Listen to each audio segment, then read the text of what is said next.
You're about to play an unfinished level from The Last of Us Part 2.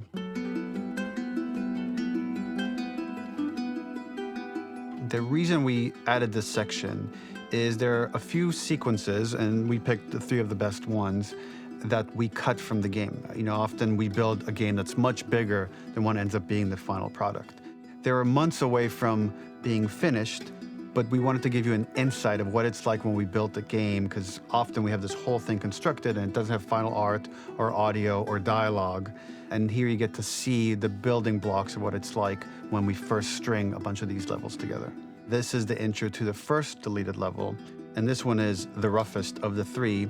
We wanted to show more of how Jackson operates. So this is the festival where Ellie ultimately kisses Dina. This sequence would have come very late in the game as a flashback sequence while you're in the farm with Dina.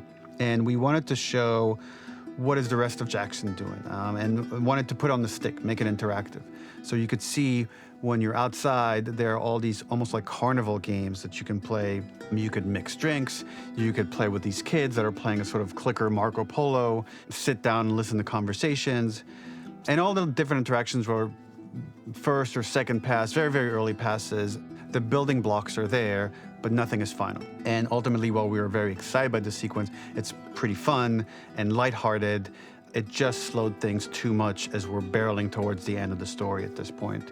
So again, reminder, rough, missing audio, missing animation, missing gameplay tweaks, missing dialogue, but pretty representative of what it would have been. So enjoy.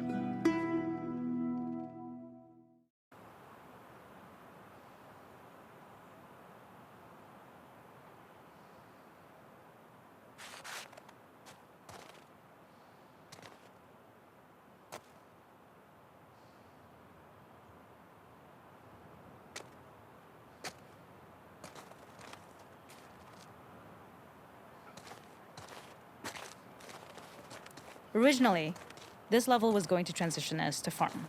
We would go all the way through to the dance, where Ellie and Dina share their first kiss.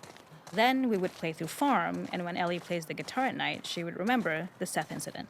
So, the opening for this was a little tricky. We needed it to match at least a little what you might expect emotionally coming from prior beats. Something we really wanted to do was highlight the way their lives had turned upside down since she went down this path.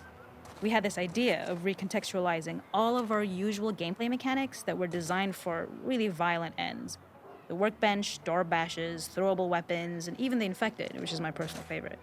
Peppered throughout the level are moments of levity or shared history, all the while seeing how happy and mundane they all were before her huge revenge odyssey.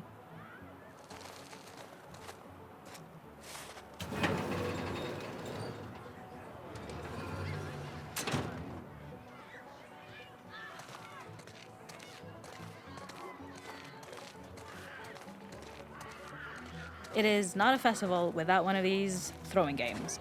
This one, of course, uses our throwable system where you're often chucking explosive things or stunning things, but for a more wholesome purpose, although some people take this game really seriously. A fun aspect of this is if you did well, you could win a toy here. Ellie would place it in her pocket. If you had done this, you'd find the toy with JJ, the baby, later back at the farm. When we cut this, the toy made it through anyway because it was so cute. It is the same one you see on the tractor at the farm. Ollie the elephant.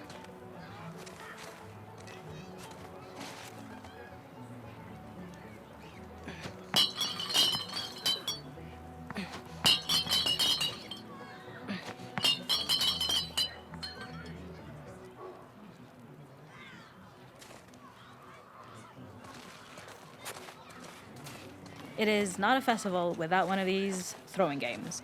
This one, of course, uses our throwable system where you're often chucking explosive things or stunning things, but for a more wholesome purpose, although some people take this game. The makeup artist is pretty simple. It's one of those little in-game scenes we peppered in to make it feel like Ellie had roots in the town. Hallie, our writer, mentioned that in her mind, an ex-girlfriend of Ellie's tattooed her arm to cover up her scar. So we figured this might be the only time you get to see that. We wanted to hint at it and allude to it and make it feel like there had been so much more that had been happening and so much more that Ellie threw away.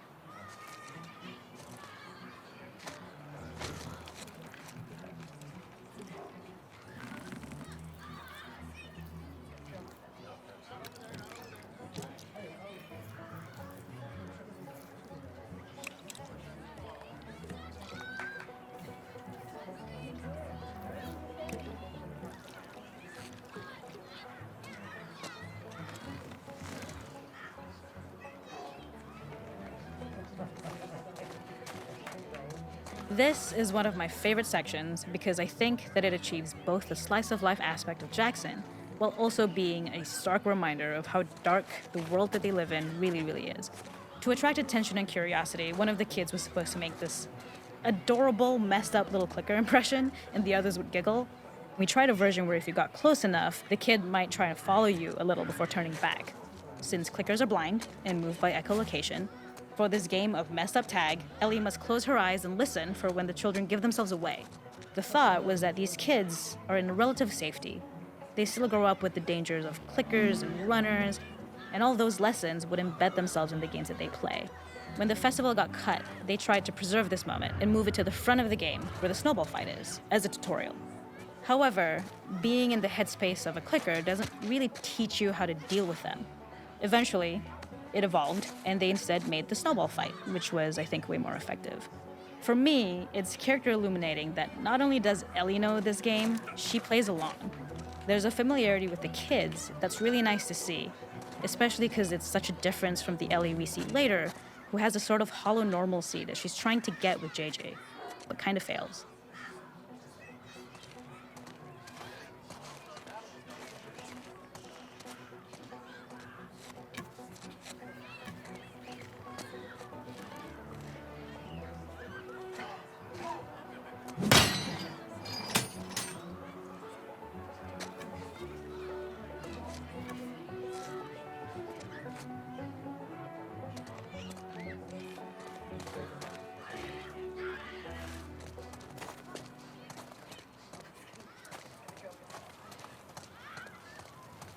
We use our workbench a lot to make a lot of things that kill and maim and hurt people. Here, we had the silly idea of using the same feel, harkening back to the same animations, using the exact same UI to instead fix a drink. Like the workbench, you could pick your base, and then you could add something to it. And at the time, we had some different reactions from Ellie based on how strong you chose to make the drink.